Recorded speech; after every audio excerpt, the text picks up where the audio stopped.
welcome to Novelty with S&B, the book club with a podcast. I'm your co-host, Beck. I'm Stephanie, and we're here to give you the ultimate December reading recap where we will spill the tea on all the novels we read this month. So grab a cup, settle in, and let's dive into this literary journey. So, Beck, what did you read this month?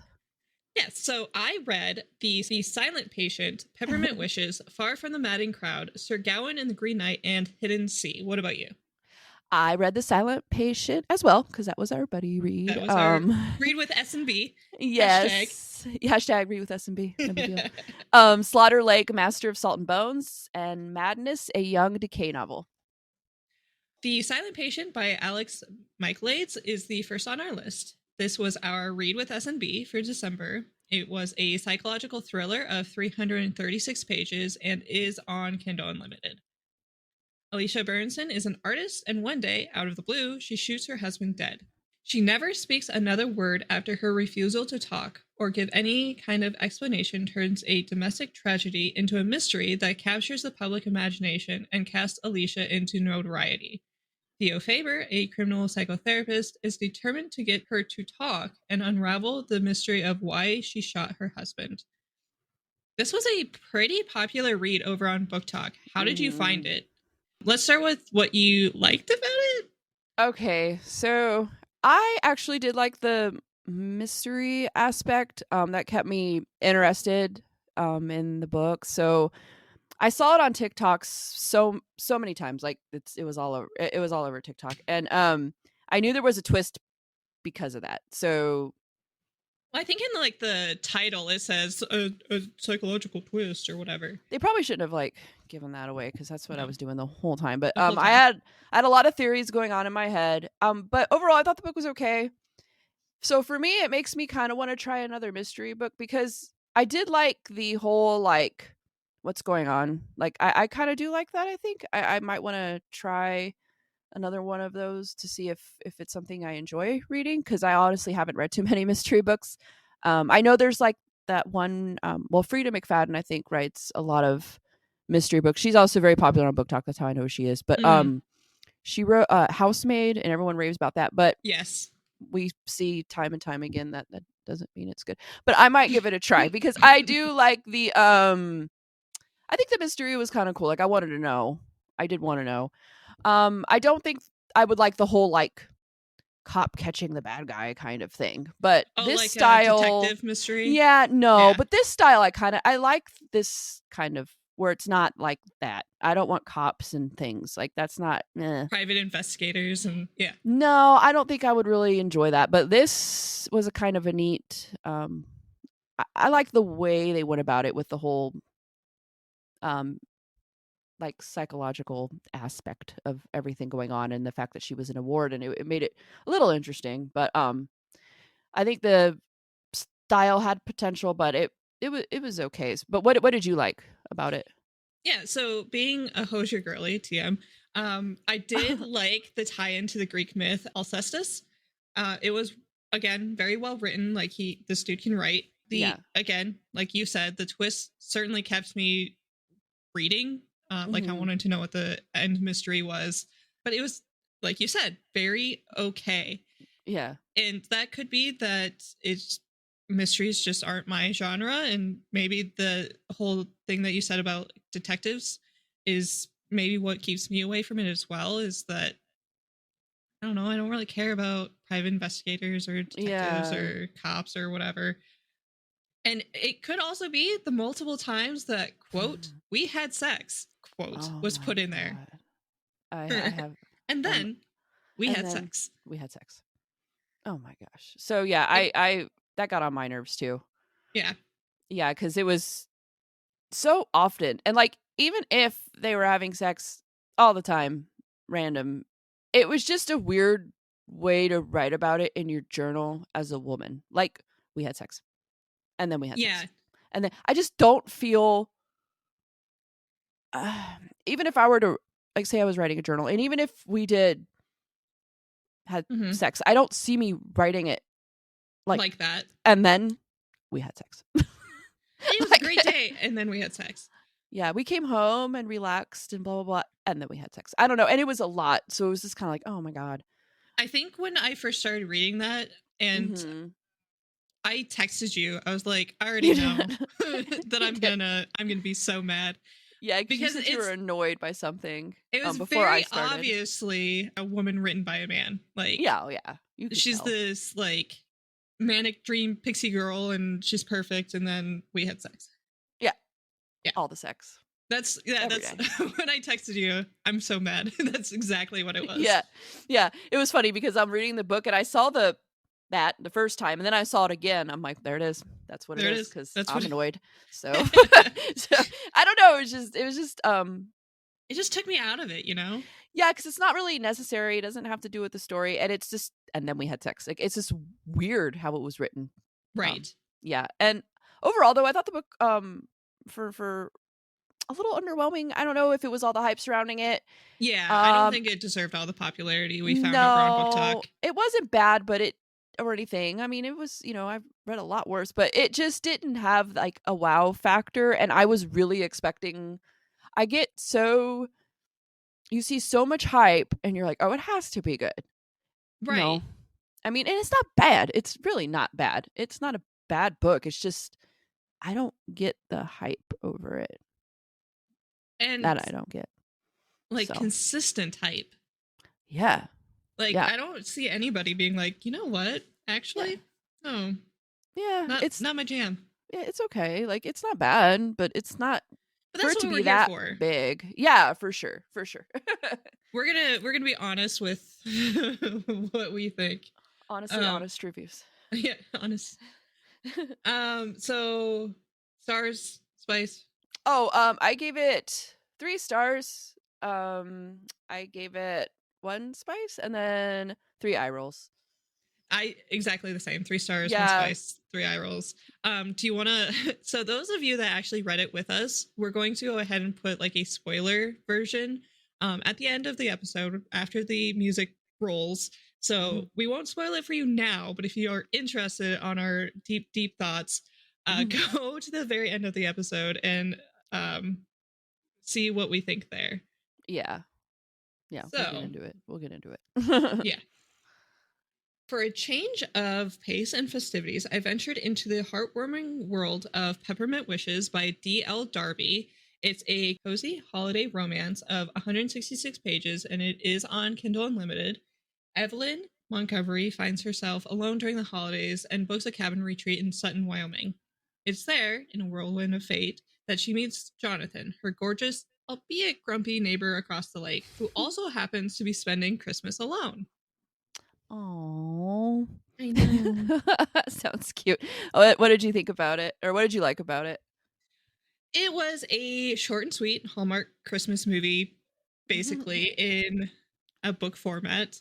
There was more cussing and more spice. You don't see, a whole lot of banging in Hallmark movies, but yeah.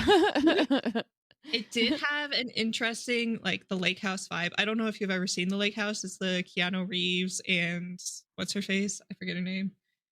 Movie back in like 2000s. I don't think so. Okay. Well, I won't ruin what the twist is there, but if you've seen the movie, you've read this book, you see the twist. But the spice was great. Again, very female forward. I enjoyed all of the Lord of the Rings references because nerd. And I may or may not have gone straight to Amazon to find a North Star necklace because the way she describes this necklace makes me like just want one. Aww. But I mean, it's a contemporary romance, right? Like, it's not going to be. I heard it on TikTok, I think. Somebody said that like you read palate cleanser books, and I felt like this was very much a palate cleanser. Like, it was short, sweet, cute, not a whole lot of drama or energy to put into it. And right. I don't think you need to be put a lot of energy into books to be considered a reader, but for me personally, it's not going to go against the greats, right? Yeah. Yeah. So, I don't think it's I mean, it is what it is. It's not a bad thing. No, I think 3 stars is actually a pretty decent rating because 3 is, middle of the road. It's not a 2-star. It's not a 1-star. So, of course, go read it. Like, if you like cozy contemporary romances, Absolutely. Mm-hmm. And D.L. Darby, the author, I love indie authors. She Mm-hmm. is so sweet. She like comments and reposts and everything that I ever post or like tag her in, which is Oh, awesome. And I yeah. love when authors do that because it just makes you want to read that stuff more, you know? Yeah, it's really exciting when they I remember the first time it happened was with I think DV Lee and Mm-hmm. I like screenshotted it or something and sent it to you. I was like, You "Look." did. I Look was at so it. excited. So yeah, it's like it's just cool. It's a good feeling. And I'm sure it feels good for them too, like, "Oh wow, somebody's, talking about my book." And then Mm-hmm. we get all excited. I don't know. I think it's just cool cuz you could prop each other up that way and it's a lot of Mm-hmm. fun. Yeah. Well, even on our side, like we love when people are like post or share our stuff, Oh you my know? gosh, yeah, I get so Makes us so excited. excited. I woke up early this morning and I was like, "We have," and it's so funny because like half the people following us, they have like thousands. Some even have hundreds of thousands of followers, and we got to like 300, and I'm losing my mind, texting Absolutely. back at like freaking 7 something in the morning, like, "Look, we have 302 followers," because it's so exciting for We us. have, Like, we have. I know it yeah, is very yeah, exciting. Merry Christmas. So it's like super, super exciting, but yeah, um, it So is a lot of yeah. fun. So 3 stars, 4 spices, and like 2 eye rolls. Again, romance is always going to have at least one. I feel like. Oh yeah. Yeah. Yeah. Yeah. I started this month with a dark romance, Master of Salt and Bones by Carrie Lake. It is 552 pages and on KU. Isadora Quinn has a troubled past and a bleak future. She wants to leave behind the misery and scorn of her life, but she has few options. That's why she agrees to work as an assistant for the ailing mother of Lucian Blackthorn, the notorious devil of bone salt, who lives in a secluded mansion by the sea. Lucian is a man of secrets and sorrows who has shut himself off from the world and his feelings. But when he meets Issa, something stirs inside him that he can't ignore or deny. Issa sees through his mask and touches his soul, and together they face the challenges and dangers that threaten their happiness. But can they overcome the shadows of their past and find peace in each other's arms? That gives me like the like Jane Eyre vibes. What did you like about it? So what's funny is I have that classic on my TBR. I've never read it. So That's Jane fine. Eyre. It's on my TBR because I've seen a lot of good things about it. Do you have Spotify Premium? The one you pay for? Yeah. Yeah, yeah. I got So it. it's actually the audiobook is actually on Spotify Premium. So Ooh, good to instead, know. yeah, Yeah. I do want to yeah, I want to read that one. But anyways, so I like the story to both main characters. Typical, yes. With her anyways, the broken girl, the poor mm-hmm. girl, but still her backstory was good and she was kind of an asshole, but in a good way. Mm. She wasn't all scared of the big bad man, which I could appreciate because there's a lot of stories where the girl's like, "Oh, he's so mean," cry. Right. Like, no, she's um got a pretty strong backbone because her upbringing. She had kind of a rough life. His story had a lot of depth. His family is part of like an S&M cult, and Oh, they do medical experiments, and there are so many twists that saved this book. Is not that it was bad, it was just kind of typical, and then these twists started, and there were several, and I was like, holy shit, didn't see them coming. They were really, it was that made the book, but anyways, the spice was like chef's kiss, so it was done really well. um oh. I didn't like the typical things I don't like in these books. So you have talked about the "I'm so small and he's so big. He Yes. envelopes my frame." Like, I think sometimes you can leave that out. Like once is okay. Like, sure, if you want to explain that so I can get the visual, that's fine. But it's not necessary to do it over and over and Mm-mm. over. And it's done several times, and it's like, I know he's like, you already told me this. Like, yeah, I don't know. It's kind of weird. Like, I don't know, but I wish the burn was a bit slower, like a slow burn. I am a fan of that now. Yes. I get way more excited It's a when little more satisfying, right? it is, because there should be a bigger build up because of their backstory, because of how they met, and because their encounter. Like, it shouldn't be right away. It Mm-hmm. shouldn't. And No. it's not right away. I mean, there's a little bit, but it should have been more, in my opinion. And and it would have been more satisfying. Like, Yeah. oh, finally, you know, A 'cause better it's like payoff. yeah, because it's like a lot of these books, like as soon as the tension's there, it happens, and it's like, no, I like when there's a little bit of tension for a while. Like I like that. I don't know why, I just do. But like I said, the twists like save this book because they were really good. I some of it you can kind of like maybe, but the way she wrote all the characters too, there is like you do question them, like I wonder, Hmm. but I did not see the twist Do I coming. like this person? Yeah, I Yeah. don't know. Yeah, it's it was good in that regard. I am a slow burn fan, and that's what you see now, and that's what you see a lot in fantasy and romantasy. And like I said in our last thirsty episode, you know, I'm kind of gonna be leaning that way more Yeah. in the future, just because I I like that a lot. I found myself really enjoying that. But overall, 3.5 stars. The twists are very good. If it's not, I do recommend it. Like, sure, if you like dark romance, his backstory is a little different, which is nice, and there was a lot of twists that kept the plot very interesting. 3.5 spice, and the spice was done well, and 2 eye rolls. Oh, Yeah, so not bad. not bad. No, not at all. And like I said, the twists. It would have been a 3-star, maybe 2.5-star book, but those twists were really good. So the writer did Oh, well. It was and really that good. just makes me even more curious. Yeah, yeah. So it was good. It was really good and interesting, and the twists are really good. I do recommend it. It's not bad. It's pretty good. It does sound Pretty good. interesting. Yeah. But there is the typical things, the typical girl. You just have to Oh, yeah. I'm small and I I'm poor and I had a hard life. Oh, and you're rich and you're mean. mm-hmm. I mean, there's all that. But it was not annoying. Sometimes it's fucking annoying. It It wasn't wasn't that. so over the top that you couldn't get through the Yeah. book. Exactly. Yeah. Exactly. It was written well. It was good.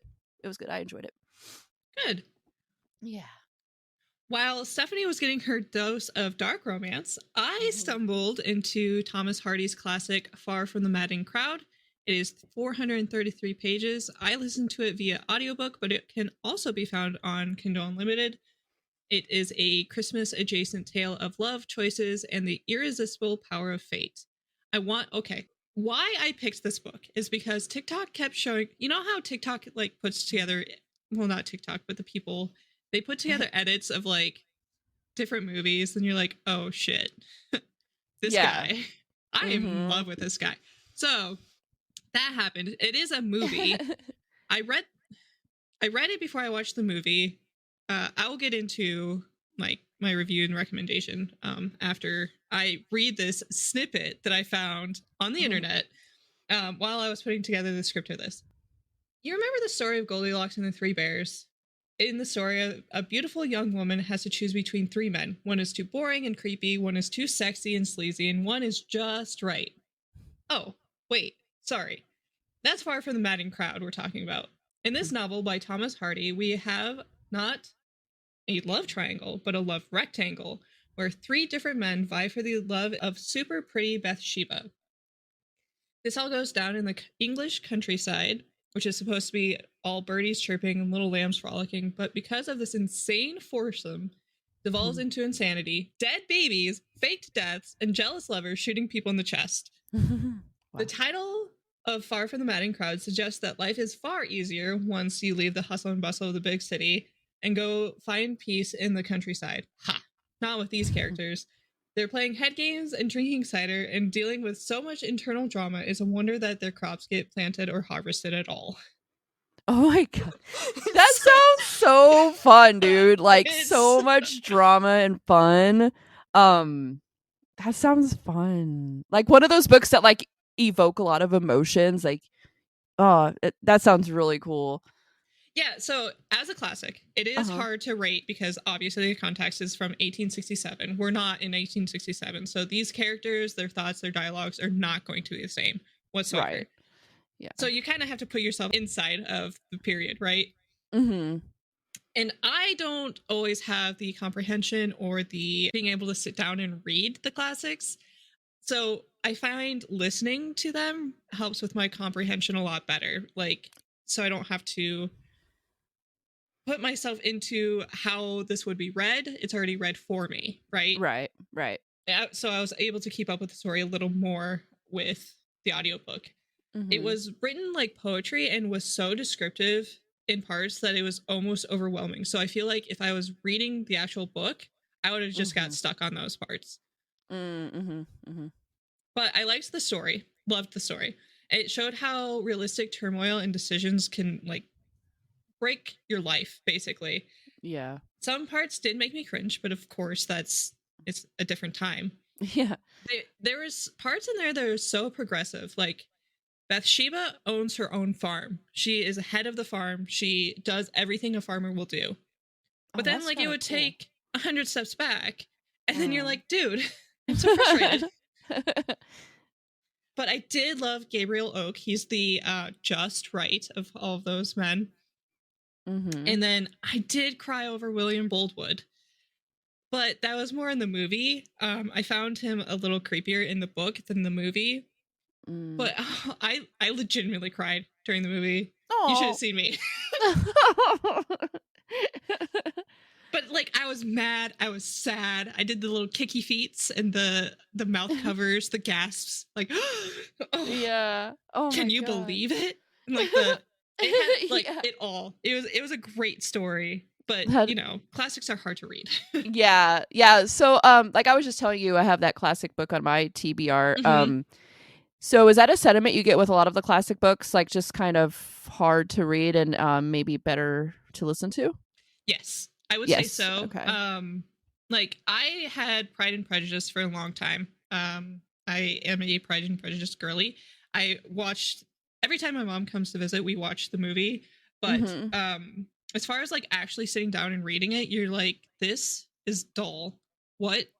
These people just they just talk and they go and visit each other's houses. That's all they do. But once you listen to the audiobook and you get like the character voices and like you understand like the inflection of how they're saying Yes, things. that's important. Mm-hmm. Mm-hmm. So you're like, oh, this is a completely different story than I was reading. You were reading it wrong, almost. Right. Yeah. Okay, cool. Cool. That's And, good like, to know. So I should probably listen to yeah, it's on Spotify.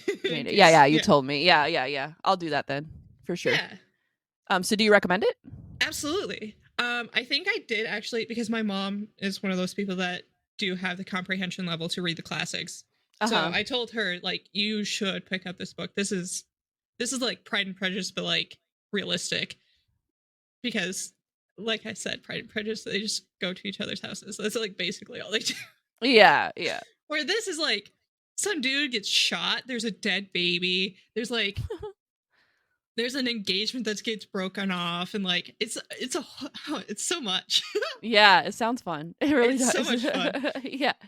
And like I loved the movie. It has, I forget what her name is, but the movie is why I decided to read this book, because like if it's a book and a movie, I want to do both. I want to be able to, so I wanted to read the book and then watch the movie, and then I was like, I need to get through this book so I can watch the movie.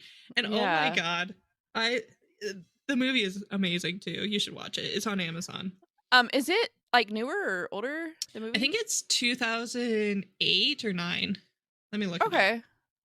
So not like too far off. I mean, no, that seems 2015. Oh. Okay, yeah. It has Carey Mulligan. I don't know if you know who that is. I don't watch that. She was, what's her face? Daisy in The Great Gatsby. Oh, okay. I know that movie. It has Michael Sheen, which he's the one that I cried over, and I love Michael Sheen. And like a whole bunch of other people. Have you seen Sandman on Netflix yet? No. Me neither, but I know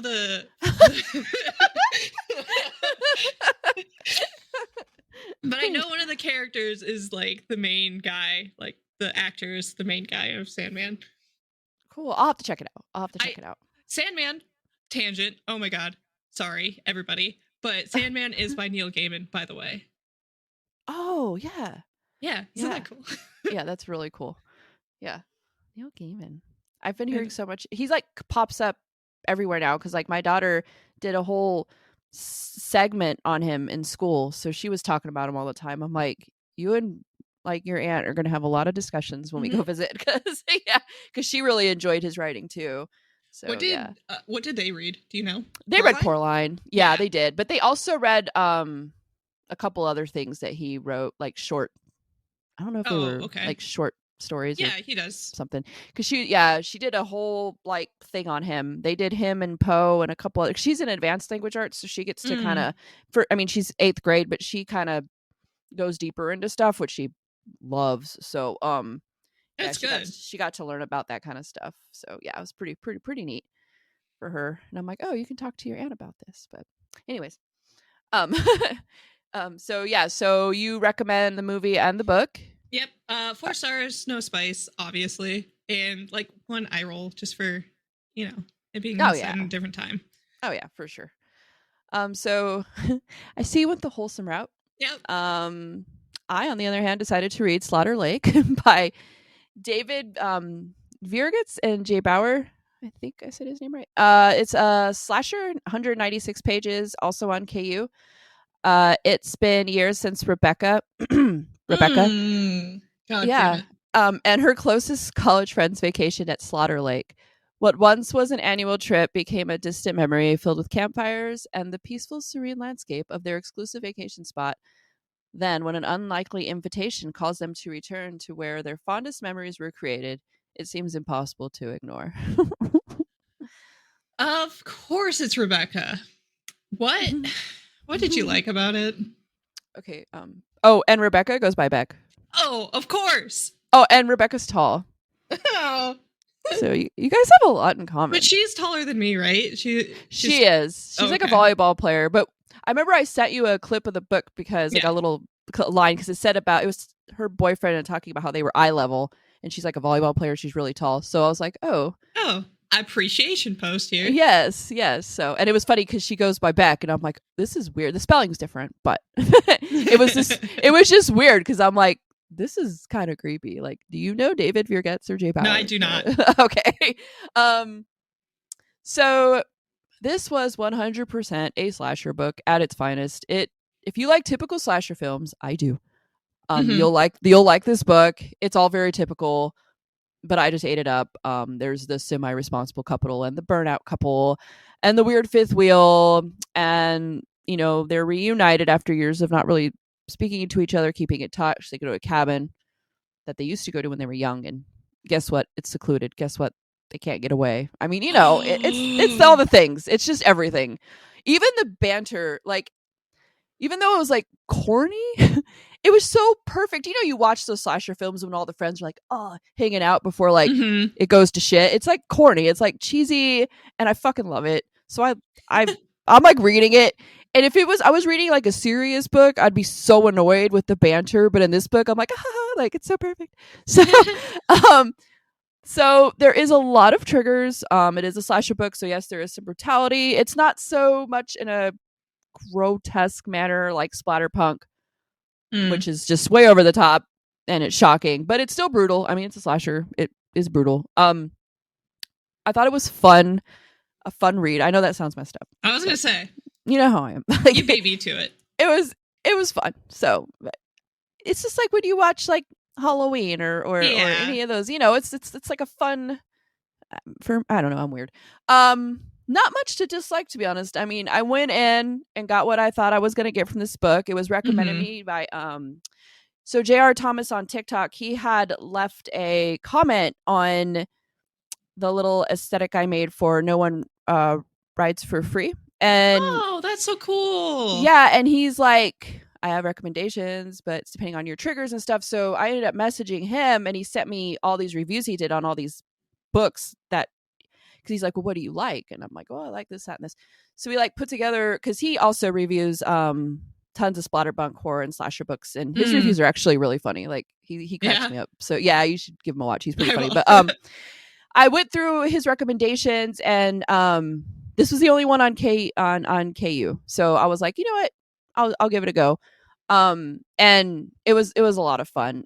It wasn't like an earth-shattering, like, oh my god, wow, book. And it wasn't supposed to be. So No. Also, I made an aesthetic for this book, and both authors commented. So I got so excited. I was like, oh my god. Oh my god, So look at that. I get so excited for that. But anyways, so I do recommend this if you were a fan of like your classic slasher films. Reading it seems a little bit more intense than watching it, I will say. You know what I'm saying? Like, yeah. If especially how your imagination is. So it is brutal. Like, I know I'm saying it's fun, but I mean that, like, think if you were like, it's campy, reading, like, yeah, it's just, if you like those kind of movies, I think you would really enjoy the book. I gave it 3 stars. 1 spice, it really wasn't that much, and then 3 eye rolls, but in the best way. If that makes any sense. It's just like the movies you see. So I loved it. It reminded me of like a 90s. I just loved it. So yeah, it was fun. It was a very fun read. Good. Yeah. So what's next for you? I continued my Christmas adjacent books. So good. I just like being festive, and this year it wasn't quite as like on the point as it has been in previous years. I wish we would have done this podcast like earlier, like last year, because everything I read last year was like fairies and elves and fantasy. Yeah. And this year is just like, well, I read. Yeah. I dove into Sir Gawain and the Green Knight, and it was translated by J.R.R. Tolkien, which, okay, J.R.R. Tolkien is fantasy, but not like, the sexy fantasy we're used to. This is a epic medieval poem of 158 pages, but I did listen to it on Spotify. It is part of the Spotify Premium. Okay. That's where I read it or listened to it. I do believe if you find like a different translation, it is also on Kindle Unlimited, but I don't think the J.R.R. Tolkien version is. Okay. But I mean, the translation is translation. Yeah. It's Christmas at Camelot. This is why I read it. And King Arthur won't begin the feast until he has witnessed a marvel of chivalry. A mysterious knight, green head to toe, rides in and brings the court's wait to an end with an implausible challenge to the round table. He will allow any of the knights to strike him once with his battle axe on the condition that he is allowed to return the blow 1 year hence.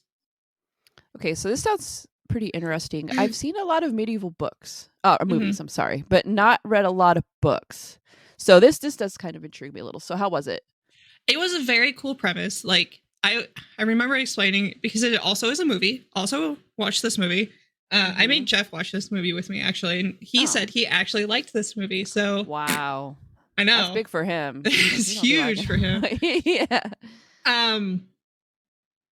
But like, there are major different. So it's a poem, right? So it's kind of written in weird stanzas and kind of like Shakespearean almost.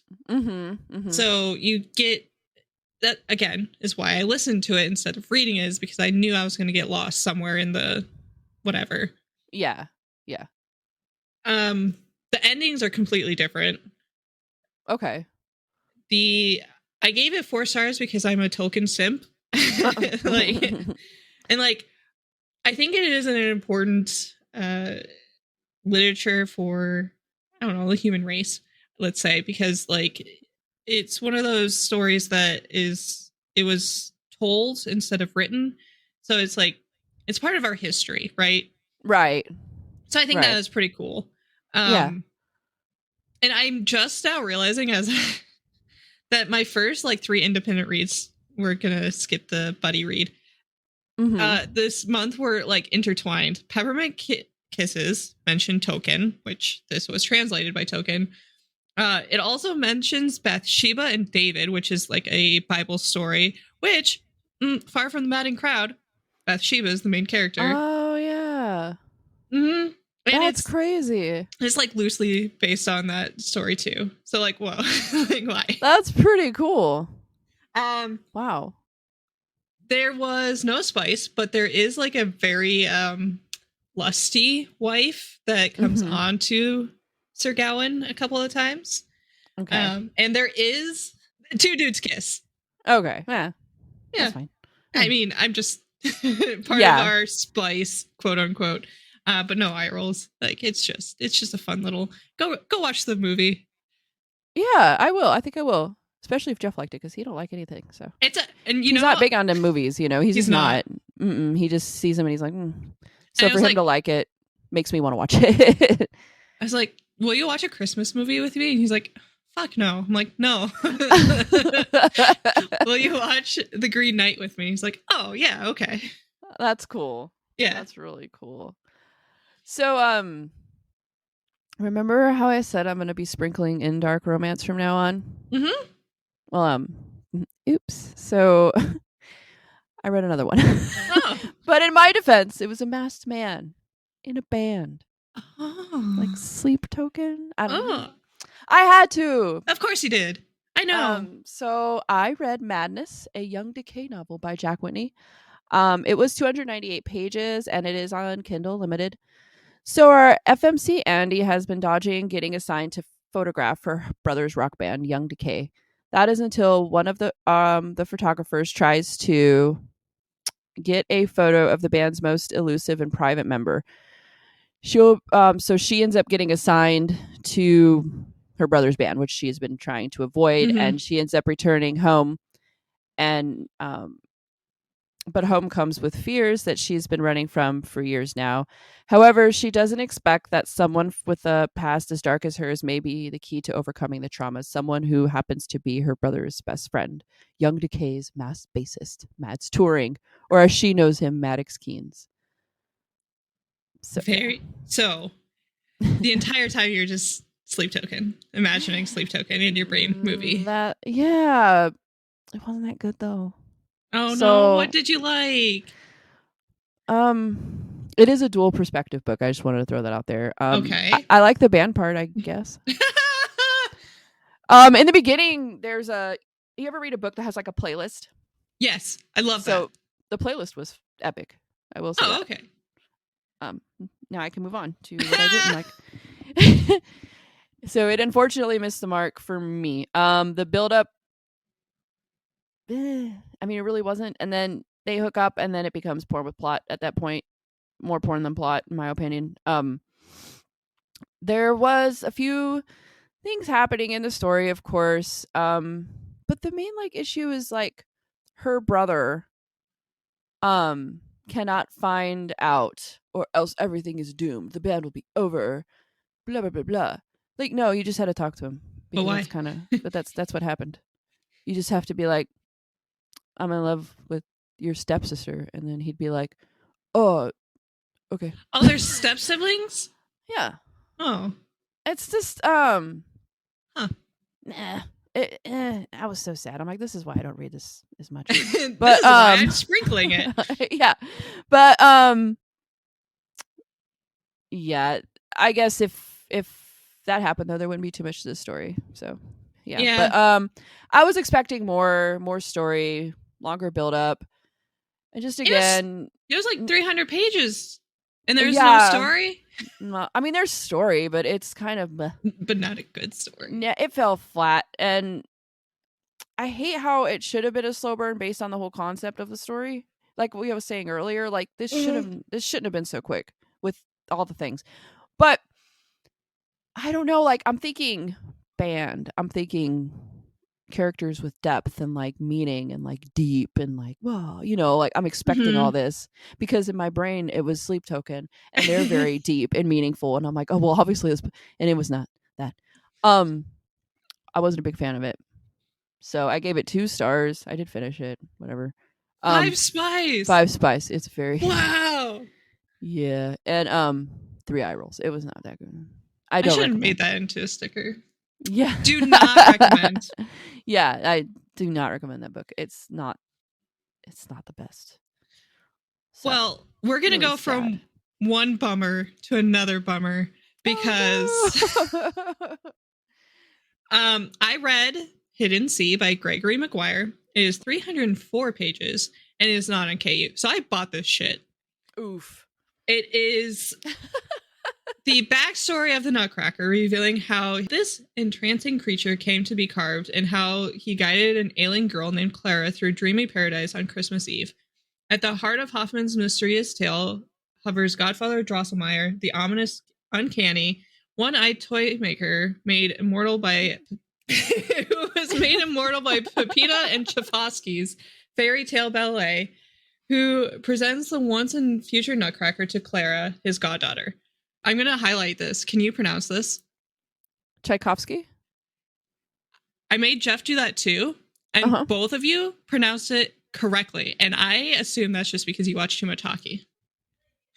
Oh, it could be. I was like, Jeff, how do you pronounce this? Because I was getting ready for this. Yeah. Tchaikovsky. What did you say? Oh, no, I know. Because, like. Well, you know who. Yeah, well, it's a famous composer. Well, person, right? Or a playwright. I don't know. There's somebody famous. He's a ballet. Yeah. I've heard the name, but yeah. Every year, I don't know if you know this about me, but every year I watch the Nutcracker. I either watch it like at the local ballet, or I watch it on the TV, the Macaulay Culkin version. But cute. I fucking love the Nutcracker. It's the only story that does not involve Jesus or Santa. It's the only Christmas fun fact. But I was really disappointed with this because so the guy that wrote Wicked, you know, the like Broadway superstar. Yeah, I know what Wicked is. Yeah. Yeah, he wrote this too, so I was like expecting, you know, awesome. Yeah. And like it was beautifully written. It had a lot of imagery, and it, you know, you got the brain movie, and like I'm gonna go on a tangent again. I thought the idea of using mesmer was interesting. So Snapple fun facts with Beck. We get the term mesmerize from this 18th century doctor named Franz Anton Mesmer. He thought, well, okay, he had a lot of crazy theories about the body and like liquids and stuff. If you want to know what he's all about, go listen to episode 37 of Sawbones. Sawbones is a great podcast, by the way. But that, like, it's a podcast about all the crazy medical stuff we used to do. Oh, okay. Yeah. That would be neat. But aside from that, like, and I just knew about this dude because I listened to this podcast. Like, had I not known about this dude, I would have probably been like so confused and had no idea what was going on. Oh, so is it it's kind of like almost pretentious because yeah, and like I don't like that. I felt like it just dragged on. Like, you don't get to the Clara part, which is like she's the whole story of the Nutcracker centers around Clara. You don't get it to her until like 90% in. Oof. Yeah. So wow. Yeah, and then like there's characters that I felt like just didn't make sense, like to the story whatsoever. They were just put in, and like the beginning is really confusing, and it doesn't really matter ever again. And then there's like there's also passages in there that I think were intended to be confusing because like Drosselmeyer grows up in like the middle of nowhere in the forest, so like he doesn't know human interaction. Okay, cool, right. But like I know what this is. Can you not just explain it in a way that I know because I'm the person reading this? Right. Yeah, so okay. I was confused a lot. Ooh. And I think that's probably why it felt like it dragged, because I'm like, I don't know what's going on here. Oh, you finished it though. I did last night. Well, I give you that. Because that sounds like something I would be like, no. I paid for it. Yeah, that's true. It is a different feeling when you pay for it. Is there like art in it or anything? The front is art, but no. Ooh, and the main character, Drosselmeyer, was so boring.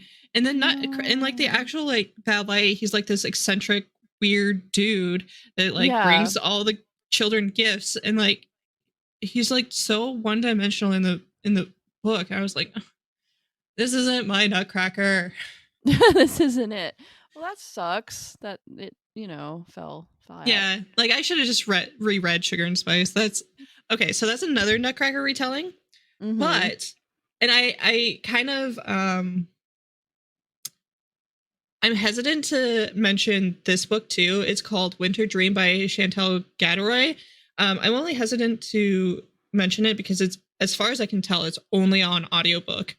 I listened to a lot of books this year, apparently. Yeah. But I couldn't find the physical book. So if you're really interested, it is the closest reimagination I could find to the actual like story of the Nutcracker.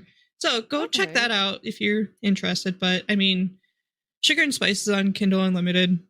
Stay away from Hidden Sea. Good to know. Wow, we had our fair share of diverse reads this December, didn't we? Yeah, we sure did. It is amazing how literature can transport us to different worlds, evoke emotions we never knew existed, and provide an escape from reality. Absolutely, Beck. So we hope our little adventure through these amazing novels inspires our listeners to pick up a book and explore different genres, because as you can see, we're all over the place, and discover some hidden treasures within the pages. What are you currently reading? I am currently reading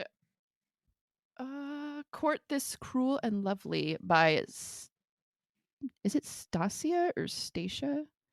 Stacia. How would you pronounce that? Stacia Stark.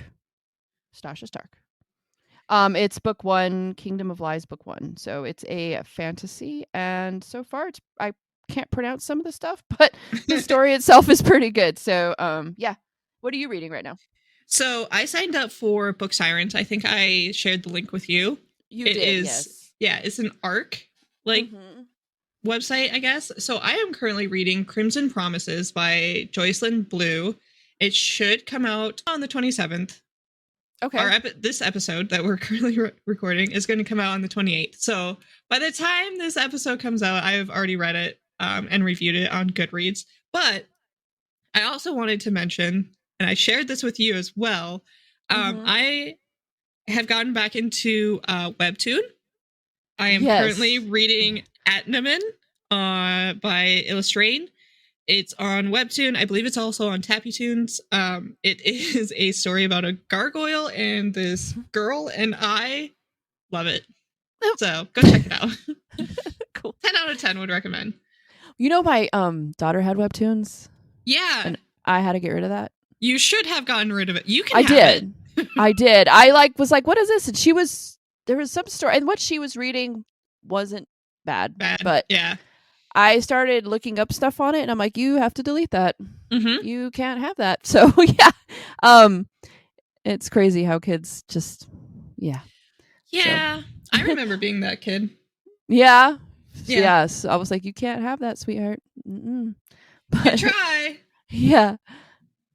So, dear viewers, which of these captivating reads caught your attention? Let us know in the QA section of this episode in the comments below. And remember to subscribe and share novelty with fellow book enthusiasts. Also, just wanted to give everyone the heads up that we will have 2 Thirsty episodes next month. One will be on the 11th. It will showcase our 2023 Goodreads Wrapped. Love the Wrapped me too. Trend, by the way. Yes. And one will come out on the 18th, and we will be discussing our goals for the 2024 year. Hold on, I think I had something else too. Oh yeah, we also have a YouTube. So if you are not a Spotify lover, enjoyer, enthusiast, go find us on YouTube. I feel like that's just going to be the most interactive for all of us. So that's all I had. Let's tell everyone what our buddy read will be.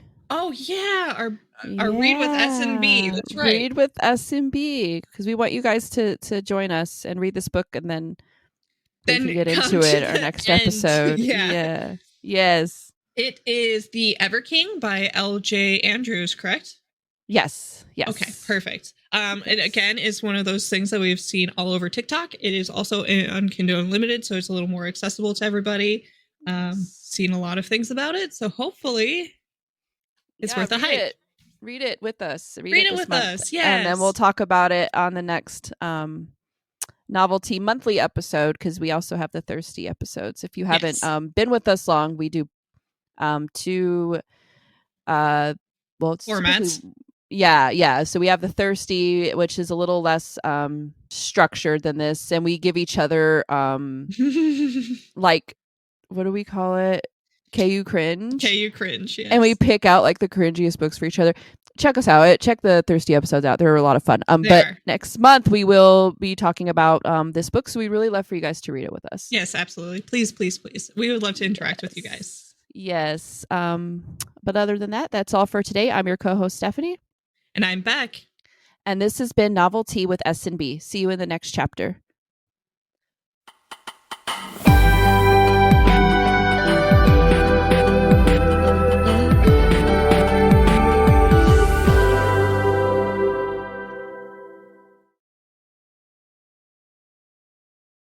Okay, so what were your theories going into The Silent Patient? Because I saw on our Goodreads, which we also do have a group on Goodreads.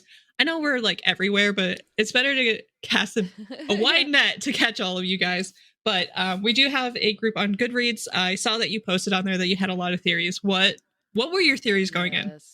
I plan on being a little more active on that too. It's just it's December and I have been so busy. The holidays. Yeah, it's crazy right now. But I do want to post on there a little bit more because I think it'll be fun for our listeners to do it as well. But anyways, so I honestly, I did kind of see this as being a theory, but what was weird was, and you mentioned this, it kind of like cheats. It does cheat. That's why I'm so mad. Okay. It does cheat. And you're like, Oh, okay. Had this been the whole because I'm reading it and I'm like, there's a lot of like commonalities between what's going on in his life. You kind of see like how it could be that, but it didn't make sense because of the timeline. And then it cheats. I thought it was going to be like a Shutter Island, like he's nuts. Like really he was actually a patient the whole time. Yes. And I, of course, when you're thinking that, you're like, well, a lot of stuff wouldn't make sense. But authors have a way of like twisting. Yeah, they can do that. So I kind of thought it was going to be that. And of course, the people who like gave me weird vibes, it was almost too obvious. I'm like, well, it's not going to be this person because they're trying too hard to make him seem creepy and mysterious. And they, the friend, what was the friend's name? I can't remember. I can't even remember. They're like a French name, but like the author wrote him in such a way where I knew, I'm like, you're trying too hard to make him look like the bad guy. It's obviously not this person. Yeah, like it was weird that because I think that's what the author was going for. Like, ooh, maybe, but I didn't get that at all. I'm like, it might be this person because I didn't have that. So, what did you have any theories? No, it was basically the same thing. Like, I thought he was the patient, or I thought like she didn't actually do it. Like she was set up for it, and she like didn't want to tell anybody that like who actually did it. I also thought like the husband actually shot him like himself, and then like she just got blamed for it. Like there for a while, I thought that was the theory because like of course if you see that happen, you're not going to talk ever again. So like I thought it was just like she was set up, but no, spoiler, she actually does it. I thought and I think the character, the brother, was Max. Was that the brother's name? I think he was written a little too like you want me to think it's him. But his story did kind of just like, I mean, I don't know. And then how did like Theo get away with everything? Well, that's put up to speculation, right? Because the last few pages, but up until then he did. No, like so 6 years went by and fucking fingerprints and I mean people could figure shit out. Yeah, I don't know. To me, it was just kind of. You definitely have to suspend disbelief or whatever it's called when you're reading, it, because you're like, well, but actually, if I hate to be that guy, but if you don't know, I have a hard time with that. Like, I have a hard time with like, if you're writing and it's not like this book is meant to be realistic, but the way it's written makes me think it is. So I'm thinking of it like that. Mm-hmm. Okay, does that make sense? Like, I want it to make sense. And for me, it was just kind of like, it was a good, and maybe if I had thought about this, I'm like, maybe if I didn't know there was a twist, because I knew it says it on the cover, everyone talks about the twist, and maybe I wouldn't have seen it coming, and it would have been like a little more, oh wow. But I was literally fucking dissecting everything I was reading because I was, I knew it was coming. So that could have been part of it too. Yeah, I think so too. It's like you almost have like a notebook to the side and you're like, well, this happened. Well, does this screwdriver mean anything? I got, and I did like, I know you said you're not a big mystery reader. I would like to give it another try. Because I kind of like I kind of like the what the hell's going on. I do. I like that feeling. Oh, I have the perfect book for you then, actually. Is it the one that you told me already, or is this a new one? It's called the Hawthorne thingies. No. This is called the Magpie Murders, I think. Okay. It's also, it kind of does teeter the edge of like a detective, but I think he's a writer in this one. Okay. He's trying to figure out like what happened to, I think it's the maid or something. It's been so long since I read it, but yeah, you can. I have the physical copy. You can take it with you when you come. But my mom read it and she said that, you know, it's pretty good. So yeah, I don't know. I'd like to give some more mysteries a chance, because I just, like I said, I don't want the whole like cop. Yeah, it's just not my vibe. Like I don't like those shows. I don't watch Law and Order. I don't watch any of that stuff. Like that's never been a thing I've enjoyed. So I don't think I really, I don't think I'd really enjoyed reading it if I didn't even like watching it. So right, yeah. Personally, so I think that's why I like T. Kingfisher's horror novels too, is because it does have a little air of mystery to it, where you're like trying to figure out what the fuck is going on. I need to read. Okay, I need to read. I'm doing the tangent thing. It's fine. What Moves the Dead episode? Because when does the next one come out? February? Yeah, February. Okay, I need to read it before then for sure. So that one's more of like a fantasy horror. Okay. Apparently like my friend Lauren, you know Lauren, our biggest fan, Lauren, she didn't like it so much, but that's, I mean, that's gonna happen. Like things are going to be missing for certain people, and I liked it. I didn't give it a 5-star. I don't think it's like her best, but I like the twist. I like I want to read it. It is. Yeah, I want to read it. I really liked I think my favorite by her would be The Hollow Places. Yeah, that's like the mascot of our podcast. Yeah,